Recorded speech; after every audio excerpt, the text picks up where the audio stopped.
Hello, my YouTube friends. I have missed you. Today, we are going to be talking about Sanji. I love Sanji, and I did kind of an Usopp defense video, so I think it's time to do the same for Sanji, because after Usopp, I do find that Sanji gets the most negative comments on my videos, and I just don't understand why. He is an absolutely delightful character and I just adore him so much. So we are going to go into why I love him, what his fantastic moments are that I have read so far in the series. I will say, as a disclaimer, I am currently in Thriller Bark, so please do not post any spoilers about his background later on or any events that happen later on in Thriller Bark or the rest of the series. I am reading the manga and slowly making my way through it. So that being said, let's dive in.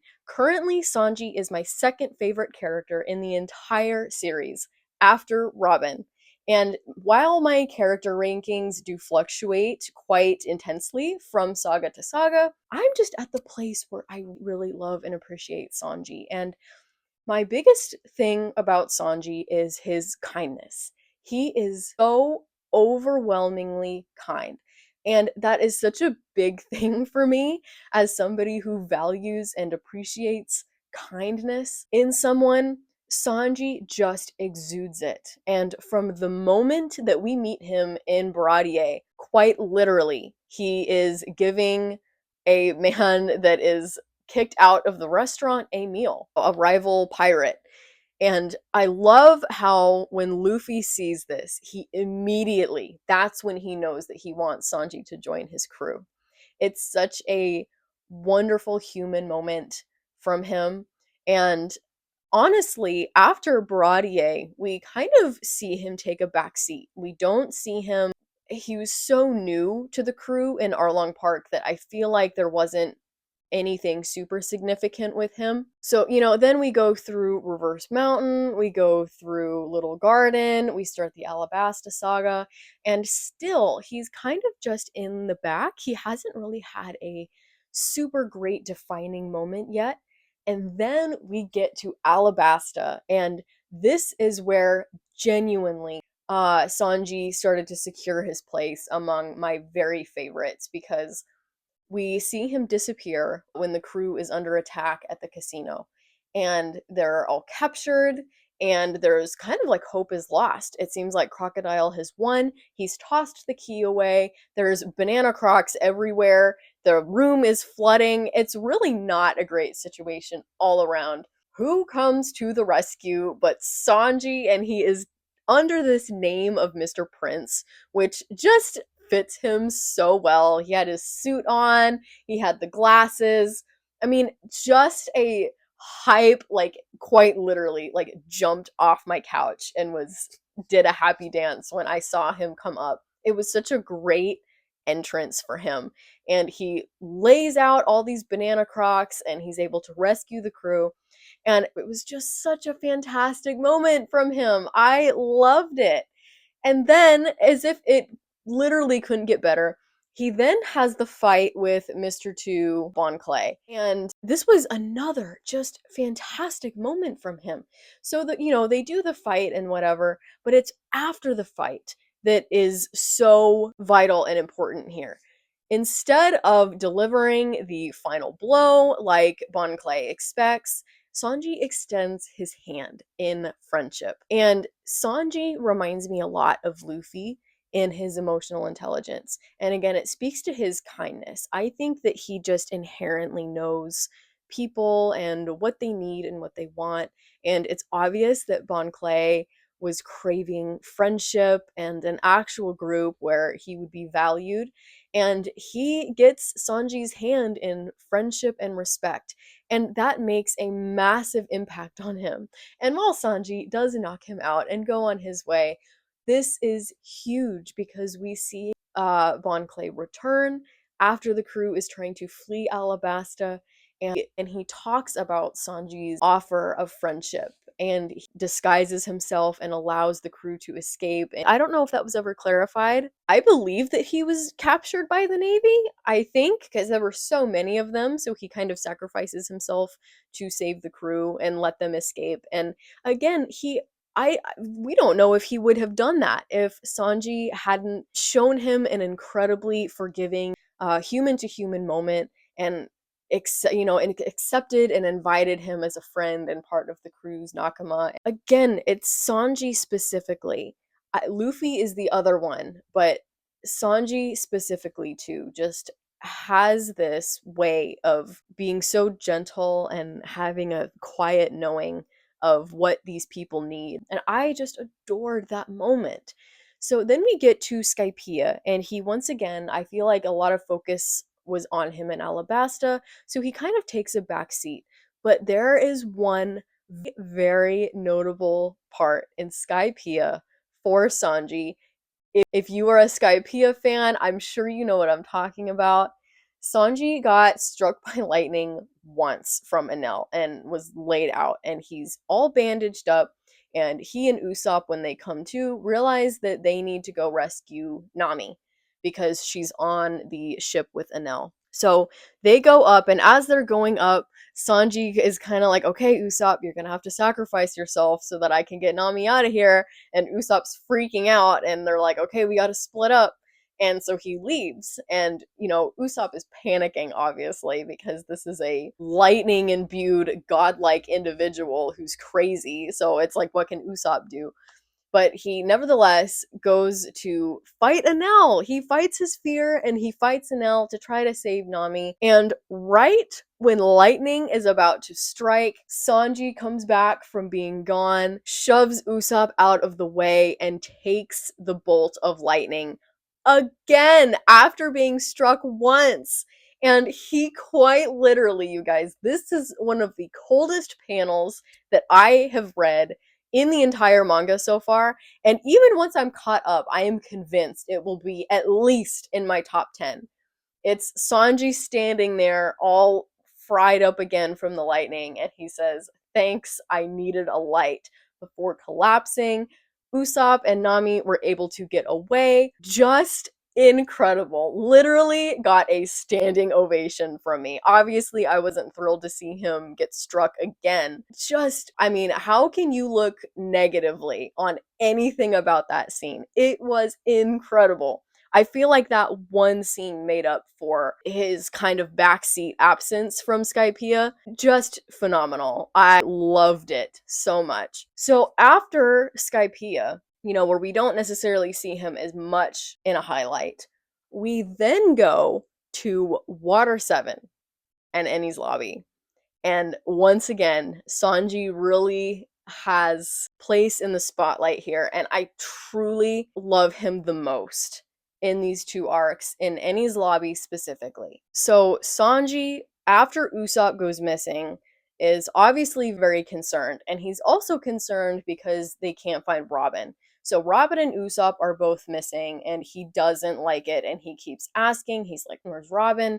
When they find out that Usopp is missing, he's very concerned.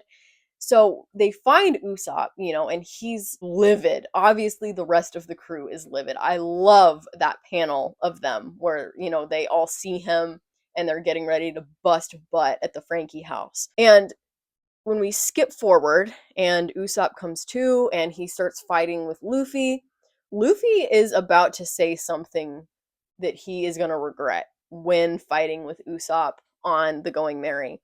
And Sanji kicks Luffy off of Usopp and says, "Shut up right now before you say something you're going to regret." And again, I think the crew was very much kind of backing off and letting these two hash it out. But I really loved that moment from Sanji because he's very dialed into the argument and what's going on. He knows that Usopp is upset, and, he's trying to protect both of them from saying things they're not going to regret, but especially Luffy, because he knows that Luffy wouldn't mean it. He's just in the throngs of grief right now. The both of them are. So, continuing from that, after they have, their big fight and they leave the ship to Usopp he and Chopper come back and they talk really loudly about the Aqua Laguna and how the whole place is going to get flooded, so they better reach safety. And they do that so that Usopp will be informed of Aqua Laguna without obviously coming into actual contact with him. And I just adore that. Again, it's like the subtle things. Like, we have to go tell our crewmate that's left us so that he doesn't get hurt from this massive storm. And it's Sanji and Chopper who go with him to do that. I just, such a sweet moment.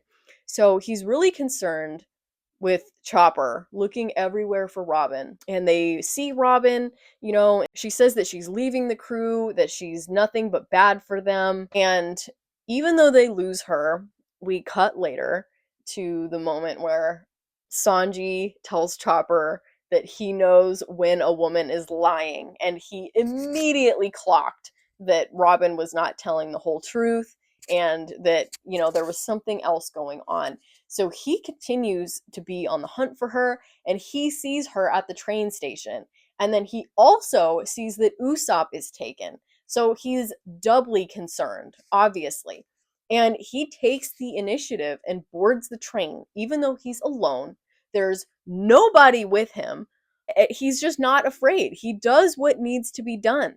And so we see this great moment from him on the train where he's just busting butt through the train. He teams up with Usopp, Sniper King, sorry, he teams up with Sniper King. And he also teams up with Frankie to get to the front of the train to try to get Robin back. So, though they are not able to get Robin back because, again, she's still fighting and holding on to her own issues at this point, he does reunite with the crew at Enies lobby. And he only gets better from here, believe it or not. And Oda said, you know what? I'm not done cooking with Sanji yet. Let's continue. So we go to Enies lobby, and not only does he get an upgrade with his leg, right? So now he's black leg Sanji. So not only does he get an upgrade with his kicking and his fighting, which is so cool. I love to see a fighting upgrade from him.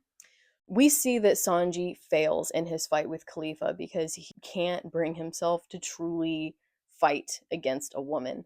And I've noticed, I got a lot of negative comments about this, and I don't understand why, because I find it very respectable that he is a man that holds true to his values and the morals that he sets for himself, even when fighting against enemies. And it shouldn't be a surprise because, quite literally, he gave a meal to a rival pirate that tried to harm Baratier in the restaurant.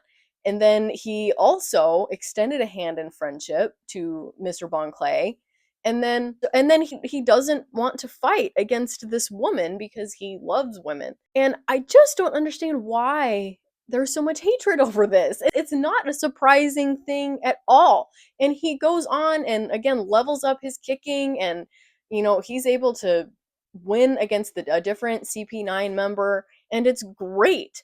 But I honestly had no issue with it. And it allowed Nami to go on and have this really awesome moment and really cool fight. And I saw nothing wrong with it, honestly. I think it's all very appropriate for his character. So the next really special moment is when Usopp is there and Sanji directly addresses him as Usopp, not Sniper King. Sanji is the very first one to address Usopp as Usopp and not Sniper King. And Usopp is thrown very, very off guard. And Sanji says this beautiful thing where he says that Usopp is needed. The crew needs him. And he needs Usopp to do the thing that he couldn't do, which is save Robin.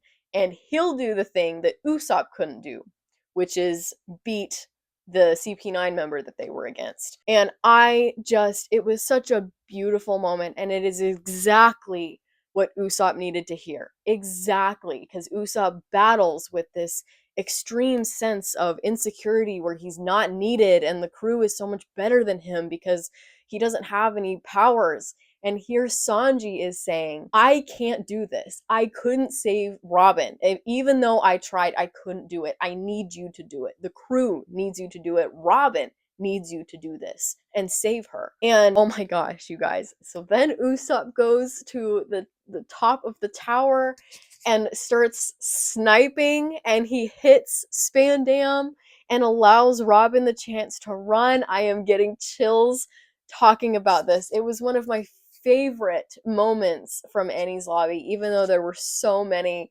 And you see Sanji and Zoro proudly talking about their Usopp and how good of a sniper he is, and she's running, and then the Navy arrives, right? And they shoot a cannon or whatever right into the tower that Usopp is on top of. And you guys, the look on Sanji's face when he saw that Usopp was no longer there, or that the tower that he was on was hit, literally, he was horrified. I mean, it was the definition of like guttural, horrid emotion. I mean, you can just see it. I mean, literally, that panel is burned into my brain. He drops his cigarette and he screams out for Usopp. And obviously, Usopp was fine and he was okay. But just that moment, I feel like just no words needed to be said. That singular look on his face should tell anybody how much he loves and deeply cares for each of the crew members. Even after all that Usopp had done and the rift that he created with the crew, I just, that singular moment for me, I swear to you, is burned into my mind. The couple instances with him and Usopp specifically, he is so kind and understanding and compassionate. And in this world of monsters and superpowers and crazy events with pirates and the Navy, Sanji takes the time to be compassionate, to be empathetic, to be sympathetic, and to be kind, especially to those that need it. And I just love this about him. I love this about him. It's kindness is more important to me, honestly, than anything else. I want to talk about his flirtiness as well, because a lot of people have issues with this. And listen, for you YouTube people, you may not know, I hate pervy and creepy characters or language towards women in books. I cannot stand it. It's the one thing that will make me almost instantly DNF a book or rank it low star, particularly if I can tell that the author has imbued it in. If the author, sometimes you can tell that it's not just a character, but it's the author that's pervy, and that makes it so much worse. And look, as somebody who has dealt, I have a lot of personal experience with creeps, okay? Creeps are selfish. They are very selfish and they are not kind. They care about themselves. They care about what they want out of a certain individual or interaction. Sanji is not like that, okay? In any scene that I have seen from him, at least thus far, he never makes Robin or Nami completely outwardly uncomfortable, right? And even in Thriller Bark, I have now met Absalom. He is immediately so much worse than anything that Sanji has done. So I'm really surprised that this is such a hated trait. And look, am I glad that this is a part of his character? No, it's completely unnecessary. However, I think you have to remember that this is very cultural. It's very much a cultural thing for Japan. There has to be one character that's kind of pervy or super flirty, and it's not something that I enjoy, but maybe it's because I've watched other anime or I'm familiar with it. It's not that bad compared to, again, several of the books that I've read or shows that I've seen. It could be done way worse. And Sanji is just, he's not unkind. He would never do anything to make any woman, but particularly Robin or Nami, genuinely uncomfortable. I think it's part of his character. He admires their beauty. He quite literally worships the ground that they walk on. And it's just not something that bothers me. Oda writes him well enough and respectful enough that it would go against his character, write him in a way that genuinely bothers Robin and Nami. So that is just for me personally. If it bothers anybody else, I can understand why. But in my opinion, his respect still stands. And that's the important thing. It just comes off as kind of a funny gag and joke that again is very natural to the manga and anime world, but I in no way think that it's way overdone. Now, apparently it does get more intense as the series goes on, and that's what bothers a lot of people, and I can understand that. I can't confirm or deny because I am not there. We will revisit that as I continue through the series, but as of right now, it's all just, to me, it's very jokey, it's very harmless. He's still very respectful. The crew still very much respects him. The girls in particular respect and love him as a crewmate, and that's the focus. If I were to see a scene where it was genuinely like side eye, then we'll have a conversation about that later. But just from where he's been so far in the crew and what he's done and all of that, I adore him. I love him. I respect him.